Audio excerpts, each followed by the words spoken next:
For decades, families have been told that love, support, and staying connected to a child struggling with substance use is enabling, and that tough love is the only way to help. We don't hear enough about the families who are going against that narrative and choosing other paths to family recovery. This is a part of an ongoing series meant to elevate the voices of families recovering through relationship. Something our guest Kelly Krehbiel shared during our prep conversation that was really powerful is that before she found craft, she believed she needed to take a rigid stance as a parent. She tried hard lines, punishments, and doing everything she could to control the situation. Looking back now, she can see that all it did was cause her son to retreat and hide. As Kelly began changing the way she responded, she became someone her son no longer had to hide his struggle from. And that is the transformation at the heart of Kelly's story. She went from trying to control her son because she was terrified to becoming a safe person he could call when he was struggling. Kelly also serves on the board of Relentless Pursuit Outreach and Recovery, supporting women affected by human trafficking and substance use, where she has seen firsthand why compassion, harm reduction, and human connection matter. So, thank you so much for being here to share your story today, Kelly. Oh, thank you for having me. I'm really excited. So, before you found craft and learned about harm reduction or anything like that, what did you believe that we talked a little bit about what you believed, but just give a little bit more of that background in your belief system, about how you felt you had to approach things with your son. Yeah, well, I think, really most of parenting is figuring out as you go. And, you kind of do what you know, and you kind of think about your past and how you were raised and what you were taught. And it was just kind of, you got to follow the rules. And if you don't, you're going to get punished. And, there's going to be repercussions. And you kind of try to manhandle the situation. Um, and that's all I really knew. I didn't really know any other way. I just thought I have to hold the line, and I have to make him mind and follow the rules. And these are the things that are allowed, and these are the things that aren't, and you're gonna obey those rules. Mhm. And then I had a child that would not conform, that was just his own spirit. And no matter what I did, I just couldn't control him. I couldn't do it. And I was so envious of parents that could. I was like, how are you getting them to mind and do everything you say and follow all the rules? And I just had this child that just wasn't like that. That's not the way he was built. And I just didn't know what to do. I thought, and I judged people like that too. That's what bugs me now. Is I know back then that I judged people whose kids were wild. Mhm. Like, I can't believe they're letting them do that, or that they're not able to, drive the behavior in the right way. And pretty soon, I was the one being judged. Isn't it humbling? Like, Mhm. because I was the same way. I was so judgmental. I thought if I do this action, then this is how my child will act. If I just do everything the right way, then I'll have a good kid who listens and is well mannered and does all the things. And she did for a long time, and then she stopped. And then I realized it had nothing to do with me. Well, she was just choosing to, and so I had to learn a new way to interact with her, but it is a very humbling experience to learn that all of the judgments you've been putting on others, now you're in that situation. Yeah, and I won't say that I was the best rule follower growing up. I was definitely like partied and had my friends and, snuck out and did what my husband and I both thought was normal teen behavior. So we did try to parent a little bit different in that way. Like, let's talk to him about it. Let's say you can always call us if you're drinking, have those more open conversations. Um, the way we were raised, we didn't have those. So we kind of thought, okay, let's make it to where they're safer. Let's, be like, you know what, if you're going to do that, let us know. We want you to be safe. Mhm. Yeah. I had that same approach too because I thought I was approaching things from the way that I learned, and things were pretty open when I was growing up. And so I thought, well, if I'm just open with her like that, I'll get the same result. And that was, the complete opposite of that. So when you think back on that time, what were you trying to control? What did that look like? Oh, I mean, everything, especially with all the apps now, and you're tracking your child and I mean, we worked from home too. We had our own business. So we were very, very there. We were, I mean, I knew where he was at all times. When I started to see the pendulum start to swing to, worse behavior, to, schools falling off, it was no longer just alcohol and weed. When the pills were introduced, the pendulum completely swung out of control. And I was just drowning.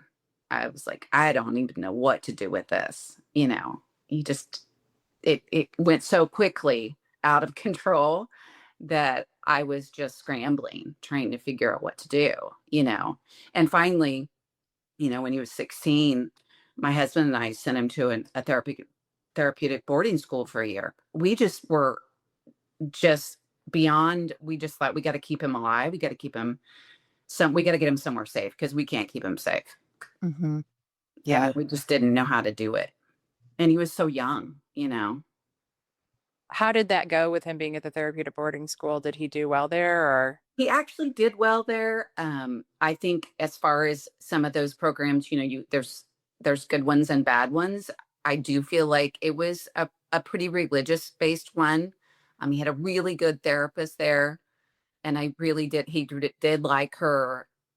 I do think though that there was a lot of trauma caused by that because he was ripped away from everything he knew, all of his friends, his family, and he talked quite a bit about that since, that was very traumatic for him.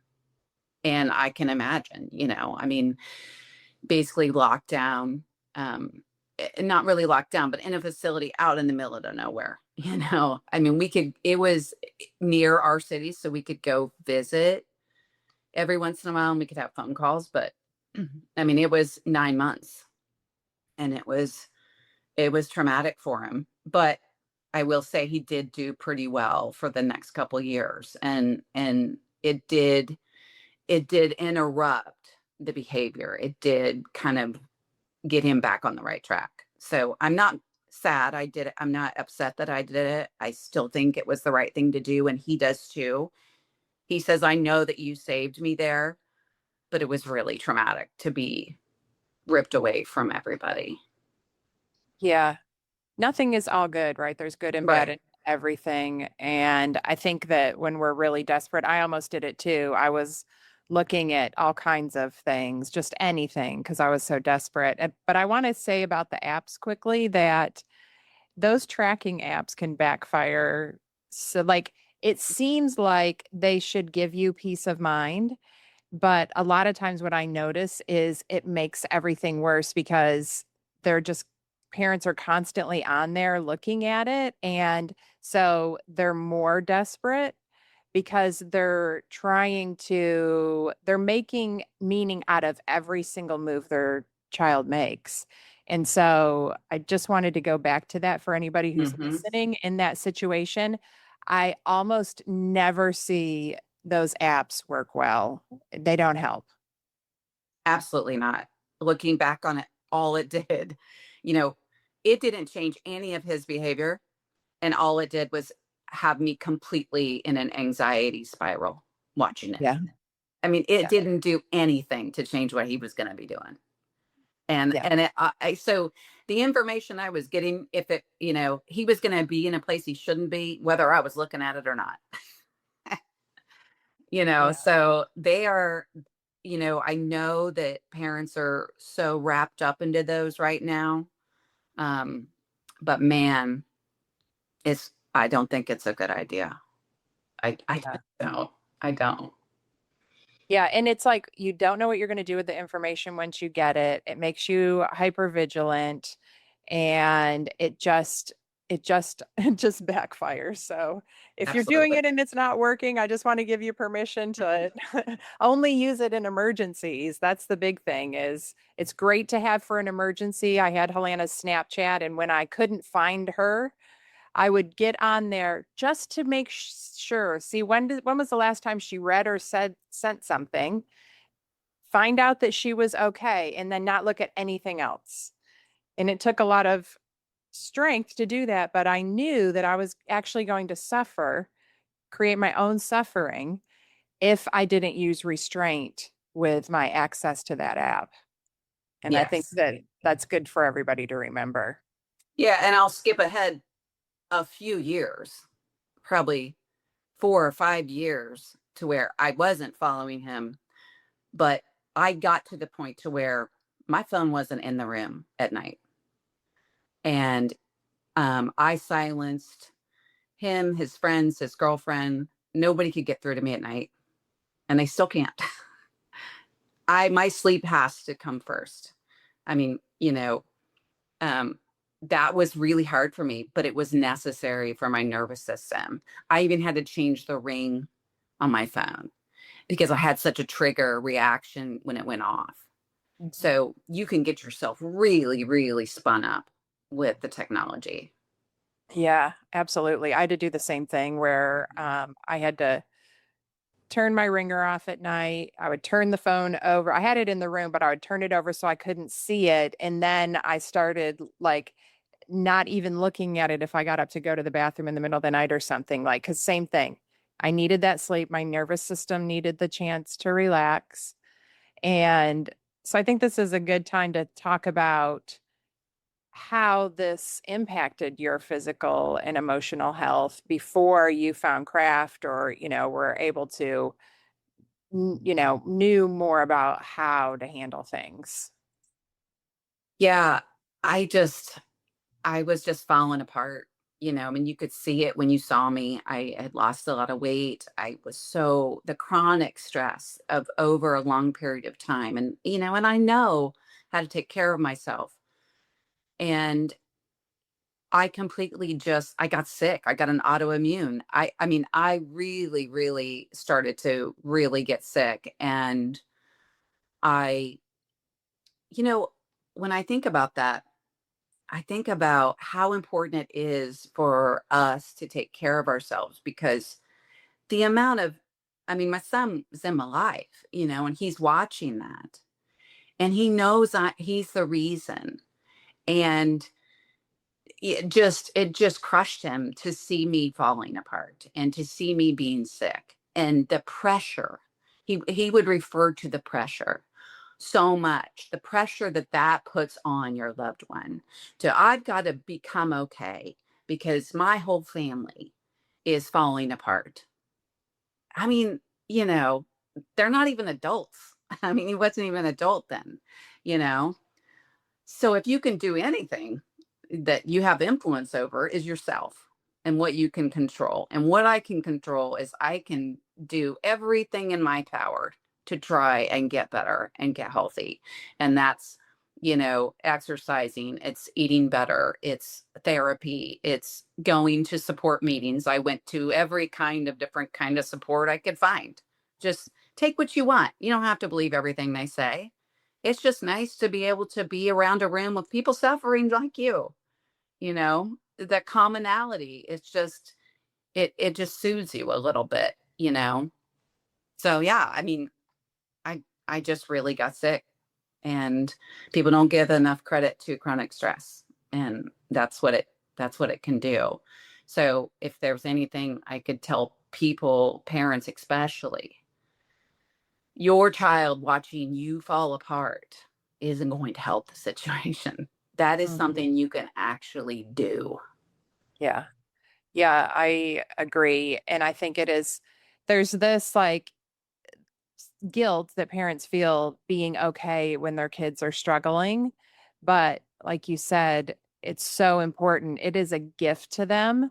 to see us doing well. And it's also a safety signal, right? Like that, if my parents aren't doing well and I'm not doing well, now what?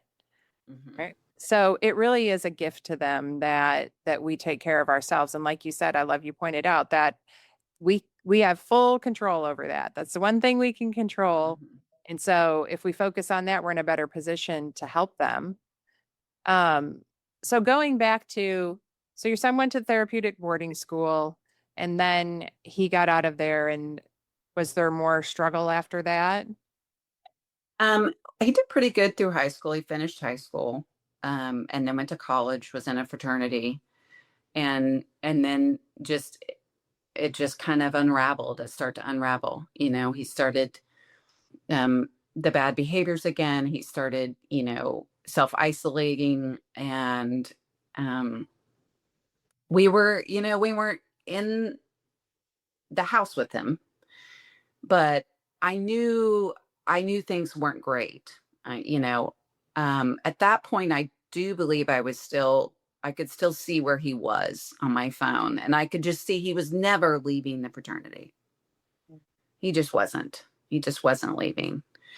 And my husband at that time and I had gone and got a second home in Arizona, and we were gone a lot. We traveled a lot, and um, it just kind of all started to, there would be the breaks. He would come home, and then there would be a spiral. And, you're like, okay, so this is getting serious. And, what should we do? And, like, come out of it. And be like, yeah, I'm just going to go back to school. It'll be fine.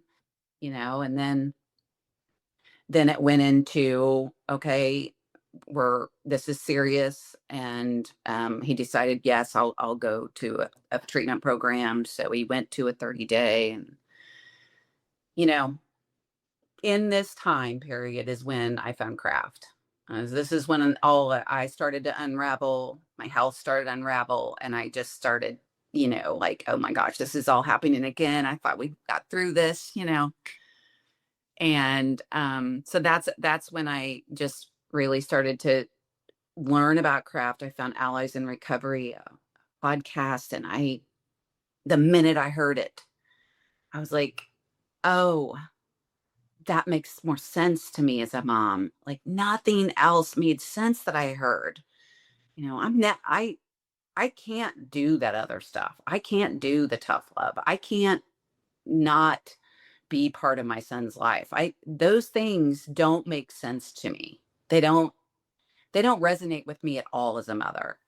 And I'm not willing to do that, so I got to figure out something else. And when I did the modules online and did the training, I thought, okay, so this is practical steps, practical things, little things that I can do that can influence him to make different decisions, to get him healthier, to open that communication. It's a lot about the communication, keeping that open, keeping that connection. And once I started doing those principles, it completely blew open our communication and a whole different relationship. It really, really was fantastic. I mean, there's nothing like that. I mean, it's you got to study it. It's really hard. Like, I would practice reflective listening with my husband, and it's not something that comes natural. I No. mean, it just isn't.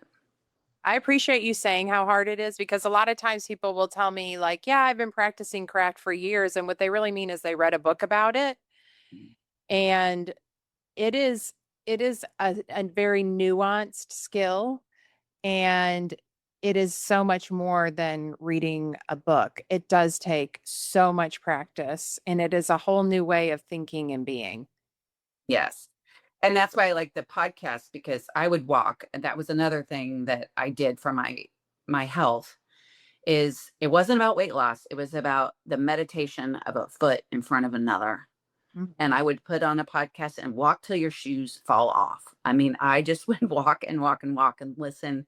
And the podcast, I liked it because it was specific. A lot of them were specific of, your loved one wants to one that comes to mind is your loved one calls you and wants to leave treatment early. What are you going to do?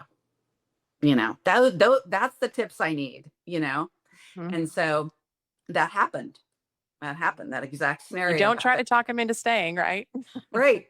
No, he called me and I paused. That's another tip is you're supposed to pause before you respond at all. I paused and then I said, tell me more. And it was like a mic drop. He didn't even know how to respond, you know? And he just said, thank you so much for listening. And he Yeah. stayed? No, No, he he would have. left. He would have if I would have made him. He said, Okay. I'll stay if you want me to. And everything in me wanted to say, yes, stay. But I've been training for this moment. And I said, this is your recovery. You've got to take ownership of it. Hmm. And I'll support you how I can.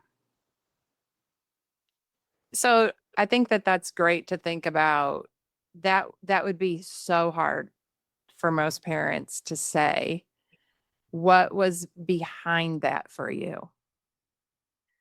Behind that for me was 5 years of me trying to control the situation and looking back and seeing that I didn't control one thing, that none of that worked. And I can't keep doing the same thing and expecting a different result. I can't keep treating him the same way. I have to change so I can influence him in a different way. And so much of recovery is relapse. That's part of it. And you got to become okay with that. You've got to know that it's an act, recovery is an active thing, and relapse comes with it. I mean 99%. I mean, how many people do you know that it one rehab and they're good? I don't know many stories like that. I don't know any. Right. So you've got to become okay with that being part of the process. That's part of it. And you've got to learn how to respond in a way to when they do relapse, they can come to you with it. The first time he relapsed out of that situation, when he came home early, he called me in the middle of the night. I hadn't silenced my phone yet. I was shortly after that phone call. I silenced my phone at night, and he said, "Mom, I just wanted to let you know. I had a lapse." And I said, "Oh my gosh, I'm so proud of you. I'm so proud of you for calling me. You've never done this before. I recognize that this is new behavior. I recognize that you have made a decision different. And I'm so proud of you for that." Yeah, that's beautiful. I mean, imagine how that felt to him. Has he ever shared that with you, how it felt for him Yes. to I hear mean, you say that? yeah, he was so relieved. He was so relieved. He didn't have this pressure to be perfect. How is someone who's doing something harder than I've ever coming, oh, being able to come out of this substance use disorder is probably harder than anything I'll ever do in my life. Mhm. So I'm asking this young child, this young adult to do this perfectly. I mean, you're just setting them up for failure. So I very quickly, I look for progress, not perfection. It's all about progress. Is this one step forward? And my motto is just do the next right thing. So after this call, what's the next right thing? Do you want to reach out to, are you going to meetings? Do you want to do that? What do you want to do with the next right thing? What is it? The next right thing could be in the next 10 minutes. It could be the next week, but it's just just keeping it very focused on that present moment. And what's the next right step? Let's not go to the past because that's all fear. And that'll take you down in a minute. Or the future. Both of them take you out of the present moment. You just have to stick with, okay, what do you want to do right now? What's the next right thing? Yeah. And that simplifies it for him enough to think about it. And okay, I don't have all this pressure to be perfect. My next right thing is I'm going to go to sleep, and tomorrow I'm going to start a good day, and I'm going to, journal or whatever it is he wants to do. And I'm going to try to do better tomorrow. Mhm. You know, it's, you just get so wrapped up. It's such a chaotic circle. A tornado, that's what I call it, is kind of like a tornado. You're stuck in this tornado and it's just spinning everybody around him, and we're all just trying frantically to get out of it. And you have to really use some tools. It can suck you in so quickly. Mm. So I'm listening to you talk about this different way that you're approaching things, that you're just asking him to do the next right thing, which I know is so hard for a parent because most of the times, hear parents say like they have a list of things that their kid has to do, because if they do those things, then that's going to provide mom and dad with peace of mind and a sense of safety. And so, how did you start providing that for yourself so that you could stay out of that fear and need to know, like looking for him to take actions that made you feel better? You weren't doing that anymore. You were just focused on what's best for him and the next right thing. How did you make that switch? What were you thinking and feeling? Well, I did a lot of breathing exercises, and I did meditate. Um, you just have to really become mindful. Mhm. Um, it's a practice. I mean, I wore a nerve stimulator that kind of helped my vagus nerve. Um, I really, really delve into the podcast episodes of, okay, so I would go find one that was kind of like the situation I was in and get the advice of what am I supposed to do in this situation. Really just pausing, not reacting, pausing and remembering that this is his recovery, that he's got to go through this. He's going to have to do it. And, every situation's different. Every child's different. Every situation has a different level of harm that comes with it. Sometimes you don't feel like it's that imminent of desperation. You feel like you can handle it a little bit better. Sometimes, I mean, everybody has these horrible stories you can tell that just really frighten everybody else who hasn't been through it. But there's hospitalizations that happened. There were very traumatic things that happened in this whole scene. I mean, it was not like some pretty fairy tale wrapped up in a bow. I mean, this, was a series of, is he gonna be alive? And sometimes that's all I stuck with was he's alive. I'm just gonna focus on that. He's alive.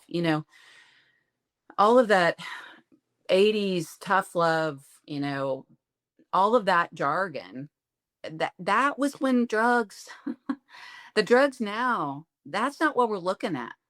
This is, Mhm. every drug can kill you. Every little tiny pill can have something in it that kills you. So it's really hard to not really panic when they're getting stuff off the street. Yeah. So I would just hang on to he's alive. Today he's alive, and we'll just go from there. Mhm. Yeah, we do nervous system regulation in my mom's group because if you can regulate, that's Mhm. more than half the battle, right? You mentioned the vagus nerve stimulator, the breathing, all of those things, whatever works for each person. But I appreciate sharing one that there were traumatic things that happened. This was hard, that, you know, and that you had to work at it because I want to normalize that this is something that all parents have to work at if they want to change how they're experiencing this and how they're interacting with their child. So when you started getting healthier and more regulated, how did that impact the atmosphere in your family? Well, I mean, everything got better, honestly. Like, um, it's really hard on the whole family unit. I have another son that's older. Everybody suffers in this situation. And I just, when I got better, I was able to be calmer and I was able to um, have better conversations with all the family members. But it really, that's a process, healing the family. We're still rebuilding anew. It's new. We can't go back to the way we were before. We're learning how to trust each other and be around each other in an unheightened state, which is really hard. And I didn't think that would be, I didn't even really think about that part, but I noticed just like, my son's doing well now, but even if he's doing well, we have to relearn. We have to use those skills and build that trust back up with each other even. I mean, it really shattered kind of how we communicated with each other. We didn't even really know. I think you get stuck in survival mode. You're not really a family anymore. Everybody's kind of in their own lane trying to keep it together, trying to, you know, support this person in the way they know how and not lose themselves, and not fall apart. Um, but slowly it can happen. You just have to be pretty intentional about it. I noticed my husband and I had gotten in this kind of cycle of just bickering. We didn't even know what we were bickering about. We just didn't even notice we were doing it until one of my sons said, "Come on, guys." And we were like, what are we doing? We forgot how to be loving with each other and be caring and calm. How do you bring calm back into your life when you've been in a tornado for so long? You have to be really intentional. Yeah. Yeah. It's going to take time. Hmm. So harm reduction is a part of your story. How did you learn about it and like what did that look like? I followed some different groups on Facebook, other parents like me, all mom's path. What's that one? The path. Moms for all paths to recovery. Yes. And they talk a lot about harm reduction techniques or pathways and stuff. And I mean, why in the world would we not look at everything? All we're trying to do is keep them alive. Why is there a stigma on any of it? Why not? I mean, I just don't even understand the resistance.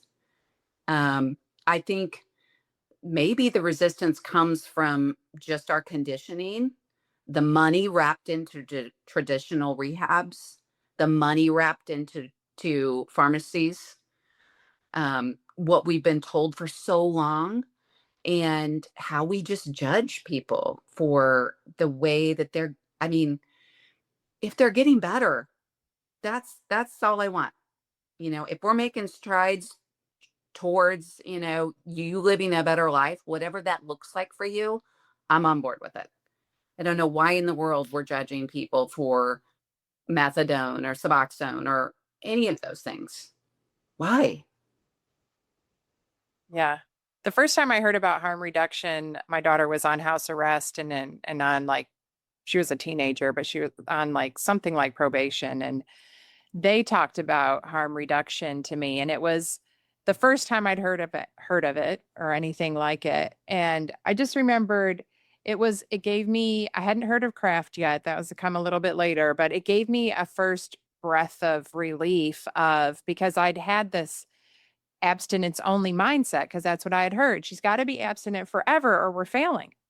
And hearing about harm reduction and him explaining to me, like, yeah, I'm pushing her to completely quit, but my goal really is to just get her to do a lot less and be more responsible and to use harm reduction. And it like blew my mind. And I was just like, oh, like, okay, we don't have to be perfect. Hmm. So much pressure. I know. How can anyone succeed with that? Yeah. I mean, It goes, if you really just use basic logic, it goes against everything that you think should happen.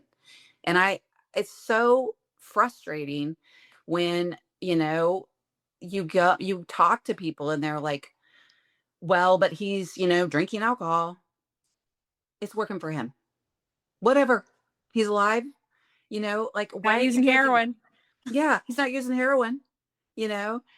One of the last substances that my son had an issue with was the 7-OH kratom, which you can get at a gas station, which is gas station heroin.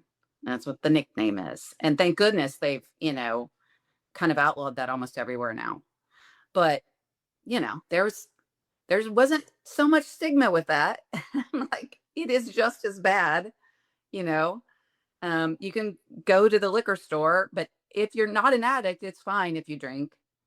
There's just all of these things that just don't make sense if you really think about it. And you're asking someone to abstain from every single substance on earth, or they're gonna be a failure. And I just don't believe that. I've seen it. It can be different. There are different ways to recovery, and recovery looks different for everyone. Yeah, I And know people who are like, who can drink, they just can't do hard drugs and they're completely abstinent from those hard drugs and they drink and it's not a problem for them. yeah, That just is not one size fits all. yeah. And people judge those people. They think, well, it's just a matter of time, Yes. you know, Yes. they don't Heard believe that. it. They don't believe it. And I don't care. That's how I feel about those people. If you want to have that opinion, that's fine. But I'm just trying to keep people alive. So, Right. you know, Yeah. So your son ended up pursuing ibogaine treatment, which we're not going to be able to really get into all the details. That deserves like probably multiple episodes if I was going to talk about all of that. But just for parents who have never heard of it, can you give like an overview of what the experience was like and, how from your perspective how it helped your son? yes. When I found out about Ibogaine, I think I heard it on a doctor's podcast. They were talking about clinical a trial that was done in Stanford, a study on veterans with PTSD and substance use disorder. And that study showed this remarkable recovery. It was like over 80% of they got off their medications, they got off the substances, and it just really was transformative for them. So I thought, oh my gosh, what is this? So let me look at it. And I really researched it a lot, as much as a person can. Um, and now there's a lot more information. So I would just say my experience was that it was transformative. I want to shout it from every rooftop of every rehab facility. It is, there's some caveats. You have to have a healthy heart. You have to be substance free when you go, which is that's a hurdle we went through. I mean, we detoxed and waited and got him there. But for my son, what he told me is that he took the medicine. You're there for a long time. You have like days before, you have a lot of prep, you have a lot of therapy, you have a lot of kind of like getting yourself intention setting. And then you take the medicine, and then you have another day that you process. And then you kind of go through this whole like 10-7-10 day. And he said, he just, it made him kind of go through his life and kind of relive some of the traumas and the things that he'd been struggling with, and just deal with them, see them for what they were, and leave them. They don't bother him anymore. He just saw it for what it was and was able to move on. And that he also said he had a lot of he got to see what we went through, which I thought was really interesting, because your loved one is messed up. They're not living what you're living. And he got to really feel that and kind of work through that shame, because everybody who is doing this to loved ones feels so much shame. And that keeps them in addiction. That's very, very powerful, that shame. And when he first FaceTimed us afterwards, a few days later, I could see it in his face. It was just, he was so just smiling from ear to ear and happy. And he just said, it's just wonderful. It's just wonderful. And I think part of what he was feeling is the magic of the ibogaine, instead of the other psychedelics that some people talk about a lot, is the neuroplasticity, what it does to the brain. It rewires the brain. It resets the serotonin and dopamine receptors, those opioid receptors. So you don't have, I think a lot of times people come out of rehab and they're like really motivated. They've been sober for 30 or 60 days. They are really motivated, but their brain is still hijacked. It's still wired for that substance. And I think why this is so successful is because that's fixed. And I know it sounds woo-woo, but it is. It's fixed. You don't have withdrawal. You don't have, he said, I don't look at drugs the same way at all. I don't, I may think about them, but I can choose different. And it gave me my choice back. It had, nothing's a magic bullet, but it gives them the time and the space for their brain. That ibogaine stays in their brain a lot longer. It works a lot longer than most psychedelics. It's like a 3 month sometimes, where it's rewiring and getting all of those things working again to where they can choose differently. And it has really dramatically changed a lot of lives. And I know that it's coming to the United States. It's already in clinical trials a lot of places. But man, if I had someone who was really struggling, go to Mexico and do it. I mean, or at least give it some real research, because, how long do you research rehab facilities? Everybody dives in and reads all the reviews and sees what, people are saying about places. Do that with ibogaine. It is a resource. It is a medicine. And I believe that it will change the face of addiction. I really do. Yeah, whatever it is, I think doing your research is really important, whether it's ibogaine or it's craft or harm reduction, whatever it is. Right.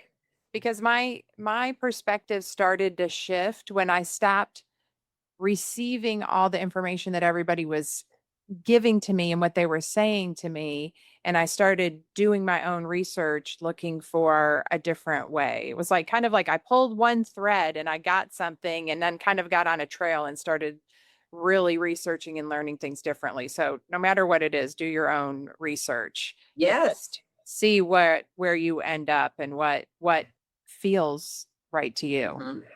Well, yeah, I mean, that's what happened with my health. I went to a functional medicine doctor. I started doing things that my Western medicine wasn't doing. Why wouldn't I do that for my son? Yeah. Yeah, I started doing all that stuff too. It's Yeah. interesting. It just kind of set me on a different path. Hmm. So, last question. If there's one thing that you hope parents remember from this episode, what would it be that you hope they remember? Oh gosh. Just that there's a better way to go about this. There really is. Study, be your own advocate, work, just look at craft. I promise you there's a way you can influence your loved one. There is a better way to communicate with them. Keep that communication open. You know, Forget the stigma. Start talking about it. Everybody that knows someone, Mm. has someone in their life that is struggling. It is not a it is not a solitary thing. You know, I don't think I could stand in a room with 100 people and say, raise your hand if you know no one that's struggling that you love. They would all be in the same boat. So let's start talking about it. Let's support each other, reach out for help, study, become your own advocate, become your loved one's advocate, and really just, just start carving your own path. Yeah. Yeah, that's great. Thank you so much for taking the time to do this and to be here and share your story because I know that it's going to help anybody who listens to this episode. Oh, well, thank you. I hope so.